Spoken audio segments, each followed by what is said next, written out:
Our developing story this afternoon, the EFF has laid criminal charges against Communications Minister Stella Ndabeni-Abrahams and senior ANC member Sbu Ngalwa.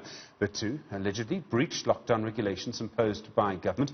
They had lunch together, despite that being prohibited by the 21-day lockdown regulations. In a statement released this morning, President Cyril Ramaphosa sanctioned the minister, saying the law needs to take its course. Meanwhile, the minister has said that she is sorry for flouting the regulations. In a video posted on social media, she says she regrets the incident. President Ramaphosa has placed her on special leave for 2 months. One of those months she will not receive a salary for.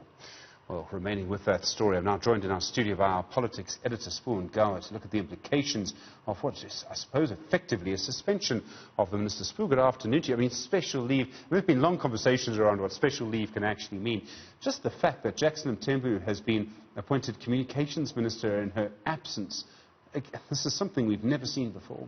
I think the president here is trying to show how serious he is. I mean, short of a dismissal, and you saw that apology by the minister, you could see that it seemed heartfelt, but it was also a difficult one. I mean, you know that ministers are considered serious members of society. To be brought to that level, I think it was quite something. But the president, actually, I don't think he had much choice, because you know that South Africa is a country of defiance, generally. Our public is not one that usually abides by the rules. So it was important for the president to actually make sure that he sends a message, as he has said, that no one is above the law, that even his ministers.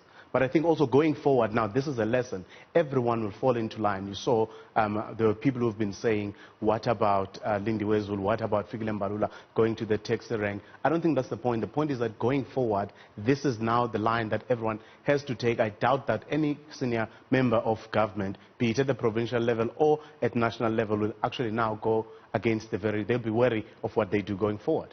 In other words, this is sort of, I mean, the legitimacy of the entire lockdown was on the line here. Exactly, Stephen, because, I mean, you can see, we've seen visuals of communities, particularly in poor communities, people going about their lives because there's not much policing. The reality is that there's only so much that the police can do. So the messaging of the president, not only when it filters down, it also has to be believed and taken seriously. So now, if a member of his cabinet is seen not to be taken seriously, a lot was at stake. So someone it had to be made an example of, and it had happened to be Stella Ndabeni.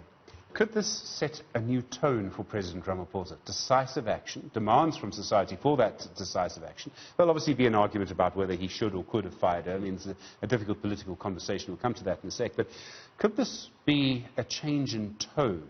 In other words, once the lockdown is over and life gets back to some form of normality, we might actually find the president is better able to act against other cabinet ministers, particularly because Stella Ndabeni-Abrahams is sort of seen as, for what it's worth, part of his camp. No, very much so, Stephen. I think the coronavirus outbreak has inadvertently been actually good for President Ramaphosa's standing as a leader, in that he's been felt, he has been seen, his message, his government is seen to be working coherently, and I think that going forward, it kind of, I think if he rides the wave, he continues on that trajectory, he'll be able to actually be effective as president and be able to censure ministers, because you know he's been called many names.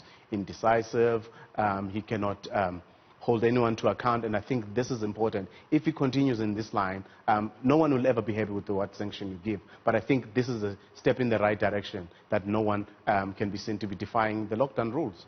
When we look at a situation like this, I mean, Jackson Mthembu is the communications minister. He was chair of the ANC Communications Committee for a long time, so it's an area he knows well. It's easy to say an acting minister can't do anything, but in 2005, Jeff Radebe was acting health minister and rolled out antiretrovirals, you know, while Thabo Mbeki was present. An acting minister can actually play quite a big role in some ways. Obviously, the Constitution allows for that. I mean, as you know, that deputy ministers, some people have been questioned why we have deputy ministers, because they can't even act when they are principals or when their ministers are not available. So with Jackson Mthembu, it's a role he's comfortable with. He's been in communications, been ANC spokesperson, and actually he's been leading the government communication insofar as the COVID-19 response is concerned. And he has been chairing those press conferences, so I don't think he'll be lost. It's issues that he's quite familiar with. So I think there'll be a very long 60 days for Stella Ndabeni-Abrahams. Talk me through the politics of the ANC on all of this now. Stella Ndabeni-Abrahams from the Eastern Cape. Eastern Cape, if we still look through the Nasrec prism, and sometimes we should and sometimes we shouldn't, it's a lot more complicated than that, right? But what you have is a situation where she is seen as in his camp. There will be a suggestion, and there will be other political parties, and I think members of the public, who say the president should have gone further and removed her from his cabinet. So two questions, really. Would it have been possible for him to do that politically? And secondly, would this have been the wrong time to change cabinet ministers in the middle of a crisis like COVID-19?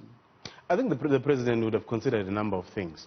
But least of them, I mean, politics are important, but I think this is bigger than the factional politics of the ANC. It actually has to do with how this government responds. So I think maybe he might have considered issues of disruptions to his government, and also understanding that the reality is that this is novel, this is new for everyone. So there will be mistakes along the lines, but what is important is how he responds to it. Number two, insofar as the politics of the Eastern Cape is concerned, obviously Stella Ndabeni is close to the leadership of the Eastern Cape. She sits in the PwC of Oscar Mabuyane and the PEC of Oscar Mabuyane, and at some point was the spokesperson of that very PEC. Now, we understand that the president is very close to Oscar Mabuyane. That would have also in a way influenced her being in cabinet. So I think insofar as that is concerned, the president took the action. There's a part in his statement where he says, let the law take its course. Because there is a perception, Stephen, that the president is that she's the president's favorite, that she's one of the president's favorite ministers. So I think it was important for him that in taking action, he actually says, you have breached the rules, let the law take its course, and we know what those rules say. They say that if you breach the rules, you are liable either for a fine or up to 6 months in jail. I think the right thing for Stella Ndabeni for now to do, because apparently she gave an excuse to the president, but in her apology there was no excuse. I think she must just take it in the chin and carry on with her life. Mduduzi Manana is a member of the ANC, I presume, in good standing. He, of course, has a track record. He was seen on video hitting a woman. He was convicted, paid a fine for doing that. Do you think that there might be disciplinary action by the ANC against him? I mean, maybe his branch, maybe someone else? Look, the ANC has not been prone to take action against branch members. In fact, they've also been not been strong in terms of censuring even their senior members.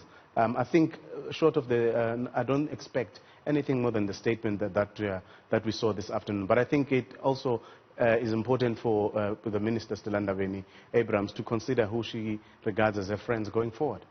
And what they put on Facebook, because this all started by, he didn't have to put it on Facebook, he could have got away with it. I mean, that's what we forget. It's all about political currency, so he misread the moment. I wonder what their WhatsApp conversations have been like over the last 48 hours. Sbu Ngalwa, thanks very much indeed, our political editor there.